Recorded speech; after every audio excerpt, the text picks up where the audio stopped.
الحمد لله رب العالمين والصلاة والسلام على سيد الأنبياء والمرسلين أما بعد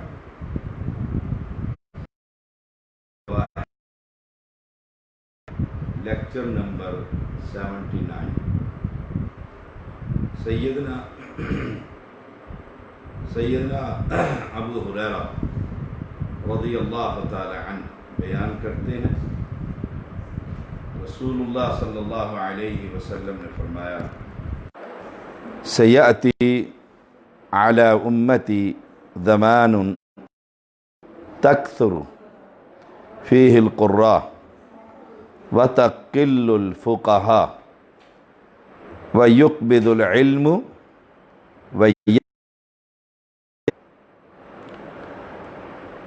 میری امت پر ایسا زمانہ آئے گا، ایک وقت آئے گا، اس وقت کی آپ اور وہ پیشن گوئی آج پوری ہو چکی، ایسا وقت آ جائے گا تکثر فیہ القراء، جس میں قاری بہت زیادہ ہوں گے، کثرت سے قاری ہوں گے، یعنی قرآن کو پڑھنے والے ہوں گے۔ آپ دیکھیے اتنے کثرت سے قاری ہیں کہ گھر گھر جا کر قرآن کی تعلیم دے رہے ہیں۔ یہ پیشن گوئی رسول اللہ صلی اللہ علیہ وسلم نے کی اور آپ کی نبوت کی یہ دلیل کہ کثرت سے قاری ہوں گے، تکثر فیہ القراء اس وقت میں۔ اور عمر بن خطاب رضی اللہ تعالیٰ عنہ کا قول ہے البدایہ والنہایہ میں کہ سوال کیا گیا کہ اسلام کب ذلیل ہوگا؟ فرمایا جب قراء حضرات گھروں میں جا کر قرآن کی تعلیم کر دیں گے۔ یہ پیشن گوئی، اور ایسے ہی مسجدوں کے رخ ختم ہیں اور ہر شخص نے اپنے گھر کے اندر اہتمام کیا ہوا ہے۔ یہ قراء حضرات کی کثرت۔ وتقل الفقہاء، اور فقہا کم ہو جائیں گے، دین کا فہم رکھنے والے ان کی کمی ہو جائے گی، دین کا فہم ختم ہو جائے گا جب فقہا ہی نہ ہوں گے۔ وَيُقْبِضُ الْعِلْمِ، اور علم کو قبض کر لیا جائے گا، معنی علماء فوت ہو جائیں گے، اور جو علماء کے ساتھ علم تھا، سمندر علم کا، وہ دفن ہو جائے گا۔ جو فہم، جو استنباط، جو اجتہاد وہ کیا کرتے تھے، اللہ نے ان کو ودیعت کی تھی، وہ ختم ہو جائے گا۔ کیسے؟ علماء فوت ہو جائیں گے اور ان کے ساتھ ہی وہ علم دفن ہو جائے گا۔ ابھی یہ کورونا کے مہینوں میں جماعت اہل حدیث کے محدثین کے ایک بہت بڑی جماعت فوت ہو گئی۔ پاکستان، ہندوستان، عرب علماء، عرب ریاستوں میں بڑے بڑے کبار علماء دنیا سے جو اللہ تعالیٰ کا، قرآن کا، مسئلے کو حل کرنے کا، استنباط کا، وہ ان کے ساتھ دفن ہو چکا، مسندیں خالی ہو گئی ہیں۔ اس مسند پر بیٹھنا کوئی آسان کام نہیں ہے۔ وَيَكْثُرُ الْحَرْجُ، اور حرج کثرت سے ہو جائے گا۔ یہ چار باتیں رسول اللہ صلی اللہ علیہ وسلم نے ارشاد فرمائی۔ صحابہ نے پوچھا اللہ کے رسول صلی اللہ علیہ وسلم حرج کیا؟ رسول اللہ صلی اللہ علیہ وسلم نے فرمایا القتل بینکم، تمہارے درمیان قتل و غارت ہوگی۔ بم کا دھماکہ کیا ہے، وہ معصوم چھوٹے چھوٹے بچے، وہ عورتیں، وہ پبلک پلیس پر کھڑے ہوئے لوگ، نہ مرنے والے کو پتہ ہے نہ مارنے والے کو پتہ ہے، گاجر مولی کی طرح لوگ قتل کیے جائیں گے۔ القتل بینکم، کراچی اس کی بڑی مثال ہے۔ جب چیف جسٹس چودھری افتخار کا وہاں پر دورہ تھا تو کیسے قتل عام ہوا تھا، ویسے بھی ایم کیو ایم نے کس طرح لوگوں کو قتل عام کیا۔ اور کیسے ان کے عقوبت خانے تھے، القتل بینکم، اور کیسے مساجد میں، مدارس میں دہشت گردوں نے بم پھاڑے، اور بچے اور اساتذہ اور عوام مسجدوں میں کیسے شہید ہوئی، کیسے قتل ہوئے۔ تو یہ بھی نشانی چوتھی یہ بھی پوری ہو چکی ہے۔ ثم یأتی بعد ذلک زمان، اس کے بعد پھر ایک اور زمانہ آئے گا، یہ قرب قیامت کی بات ہے۔ اس کے بعد پھر ایک اور زمانہ آئے گا، یہ 4 کام پورے ہو گئے، اور یہ پورے ہو چکے ہیں یہ نشانیاں۔ اب ایک اور زمانہ، ثم یأتی بعد ذلک زمان، ایک اور دور آئے گا، یقرأ القرآن رجال لا یجاوز تراقیہم، لوگ ایسے قرآن پڑھیں گے جو ان کی ہنسلیوں سے بھی نیچے نہیں جائے گا۔ ایک قاری کا قرآن پڑھتا ہے، پھر اس کی عملی زندگی دیکھی کہ جب وہ اس مسند سے نیچے اترتا ہے، پھر اس کی نجی زندگی جسے ہم کہتے ہیں، میدان عمل میں دیکھیے کیسا ہے کہ قرآن ہنسلیوں تک نیچے نہیں جا رہا۔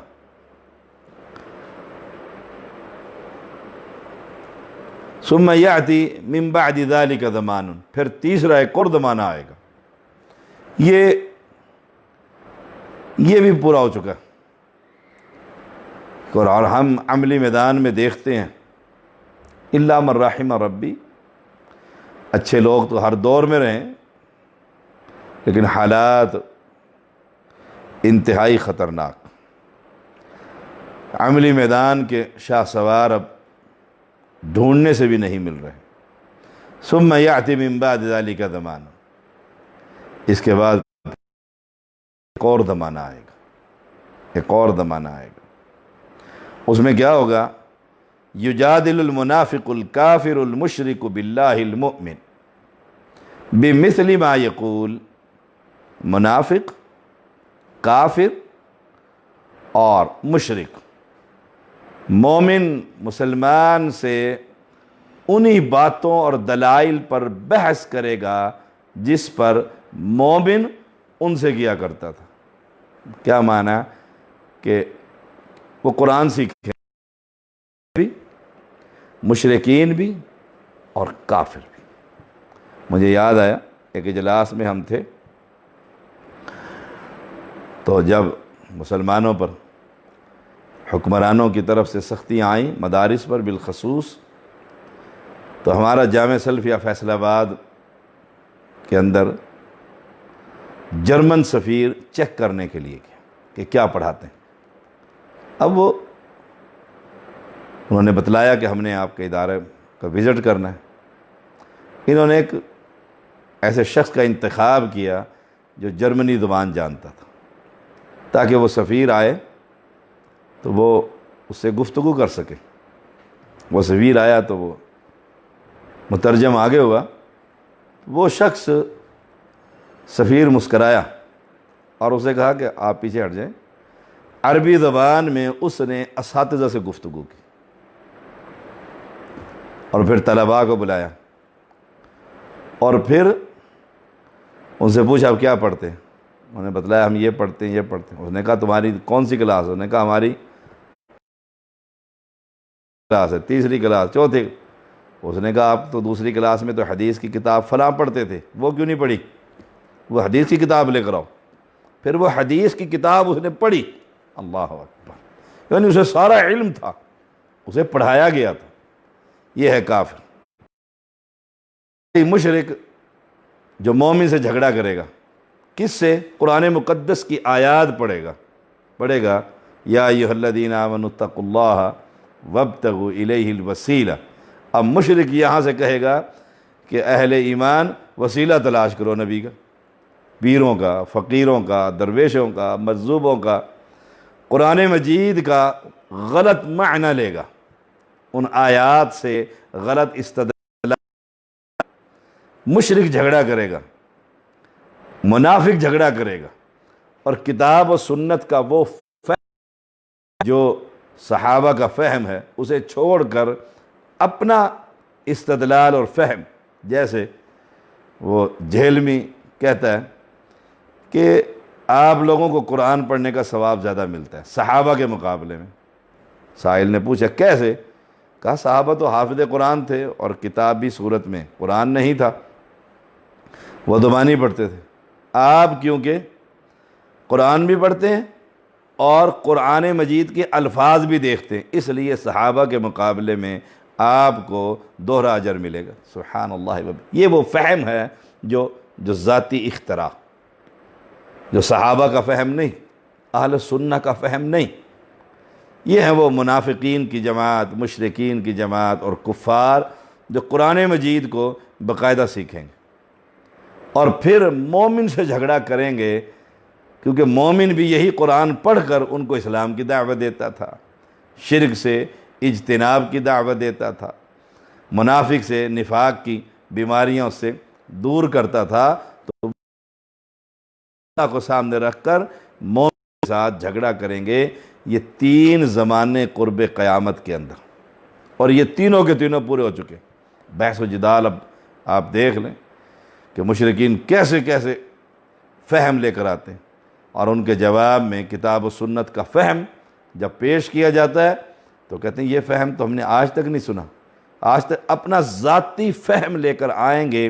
یہ قیامت کی نشانیوں میں سے ایک نشانی، بلکہ یہاں تک آتا ہے کہ وہ اپنی چرب زبانی کی وجہ سے اہل ایمان پر غالب آ جائیں گے، چرب زبانی کی وجہ سے اتنے تیز ترار ہوں گے، کسی کے کئی اہل ایمان پر غالب آ جائیں گے۔ امام حاکم اس کو بیان کرتے ہیں 4، اور امام احمد اس کو لے کر آئے ہیں 17,421۔ سیدنا عقبہ بن عامر رضی اللہ تعالیٰ عنہ بیان کرتے ہیں رسول اللہ صلی اللہ علیہ وسلم نے فرمایا انی اخاف علی امتی اثنتین القرآن واللبن اما اللبن فیبتغون الریف یتبعون الشہوات ویترکون الصلوات واما القرآن فیتعلمہ المنافقون فیجادلون بہ المؤمنین۔ عقبہ بن عامر رضی اللہ تعالیٰ عنہ بیان کرتے ہیں، اس حدیث کو امام احمد بیان کرتے ہیں 17,401، اور پہلی کو امام حاکم بیان کرتے ہیں۔ فرمایا مجھے ڈر ہے اپنی امت پر 2 چیزوں کا، نمبر 1 القرآن، نمبر 2 دودھ، واللبن، قرآن اور دودھ، کہ میری امت قرآن اور دودھ 2 چیزوں سے کر رہے ہیں۔ دودھ کے حصول کے لیے اما اللبن فیبتغون الریف، کہ دودھ کے حصول کے لیے جنگلوں کی طرف نکل جائیں گے، خدا نہ قرآن کی تلاوت نہ اسلام، بس صبح اٹھے اور دوڑ پڑے۔ اور آپ دیکھیں میں اسلام آباد میں دیکھتا ہوں ہر تیسرا شخص دودھ کا کاروبار کرو، ہر تیسرا شخص دودھ کا کاروبار کر رہا ہے۔ اور رسول اللہ صلی اللہ علیہ وسلم فرماتے ہیں انی اخاف، مجھے ڈر ہے علی امتی اثنتین، اپنی امت پر 2 چیزوں کا، ایک قرآن کا اور ایک دودھ کا۔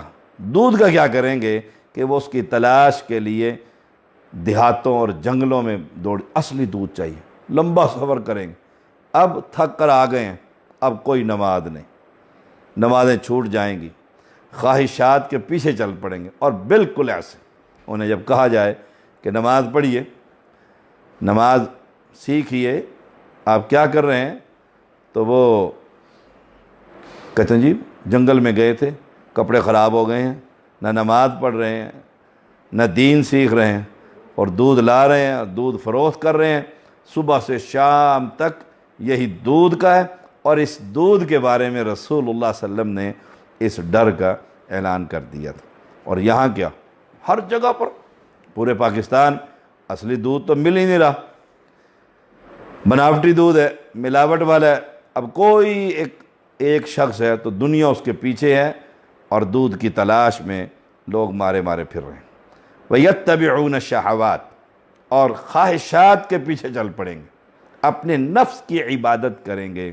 اپنے نفس نے جو کہا یہ تو جائز ہے، کیسے کیسے بہانے بنا کر اس مسئلے کو کہیں گے کہ یہ بالکل ٹھیک ہے۔ وہ مجھے یاد آیا، ہمارے دکتور حافظ عبدالرشید اظہر رحمہ اللہ تعالی ایک مرتبہ ایک جلسے میں گئے، ایک شخص نے اپنے گھر ان کا ناشتہ رکھا اور ان سے سوال و جواب شروع کر دی، سود پر سوال۔ آپ نے فرمایا یہ سود ہے خالص۔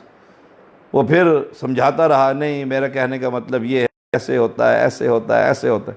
کافی دیر جب اس نے گفتگو کسی طریقے سے ڈاکٹر صاحب یہ ارشاد کر دیں کہ ہاں یہ تو سود نہیں بنتا، آخر ڈاکٹر صاحب ضد ہوئے، تنگ ہوئے، ایسے دیتے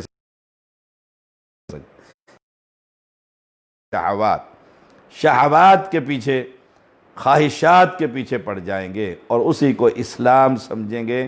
آ رہا ہے دیکھیے ربیع الاول، کیسے اپنی خواہشات کو وہ دین بنائیں گے، کیسے خواہشات کو وہ دین، اس میں کیا حرج ہے، اس میں کیا حرج ہے، اس میں کیا حرج ہے۔ یہ ہے جو ذہنی اختراع اور اس کی اتباع۔ وَيَتْرُكُونَ الصَّلَوَاتِ، اور نمازوں کو چھوڑ دیں گے۔ آپ کسی سے پوچھ کر دیکھیے، کہیں گے مجھے ڈر لگتا ہے، رات کو مجھے خواب میں سانپ نظر آتے ہیں اور مجھے یہ تکلیف ہوتی ہے، مجھے یہ تکلیف، میں عشاء کی نماز پڑھی تھی، نہیں عشاء کی تو نماز پڑھی نہیں جاتی، فجر کی نماز پڑھی تھی۔ اللہ اکبر۔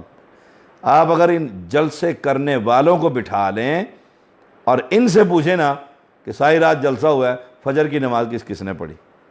مجھے ایک مجلس میں رات ٹھہرنے کا موقع ملا، بہت بڑی کانفرنس تھی، دنیا فجر کے وقت سوئی ہوئی تھی، اذان ہوئی، 3 آدمیوں نے جماعت کرائی فجر کے وقت، باقی ساری دنیا سو رہی۔ کیا فائدہ ہے جلسے کا؟ کیا فائدہ اس جلسے کا؟ یہ ہے وَيَتْرُكُونَ الصَّلَوَاتِ۔ یہ وقت آ گیا کہ لوگوں نے نمازیں چھوڑ دی۔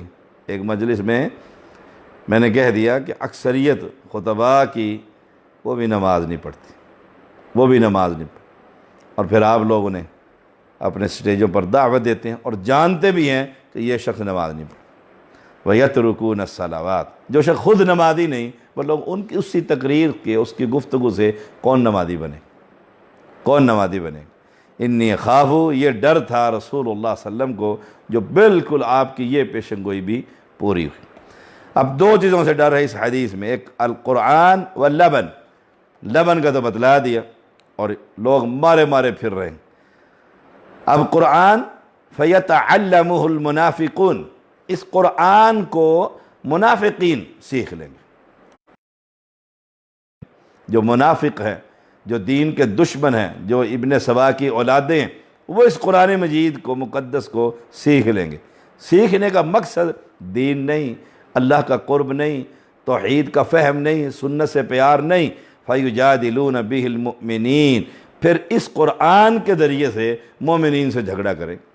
دیکھو قرآن کے اندر وہ ایک شخص ہے نا، کوئی ٹی وی پر وہ آیا، اس نے کہا کہ قرآن تو ہے ہی بنی اسرائیل، ہم سارے بنی اسرائیل ہیں، قرآن کے اندر سارا بنی اسرائیل کا ذکر ہے، جو چاہتے ہیں اس سے پھر اہل ایمان سے جھگڑا کرتے ہیں۔ وہ کہتے ہیں یہ بیت اللہ یہ تو بنایا ہی ابراہیم علیہ السلام نے تھا، ہمارا تو ہے ہی نہیں، ہمارا تو یہ ہے ہی نہیں بیت اللہ۔ سبحان اللہ۔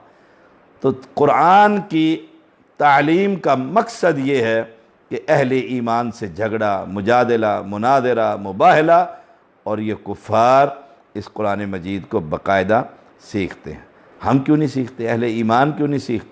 ہمارے ہاں بس اتنا ہی ہے کہ تھوڑا سا پڑھنا آ جائے، بس اتنا ہی کافی، زیادہ مولوی نہیں بنانا جی، پڑھنا آ جائے، اتنا ہی کافی، اتنا ہی کافی۔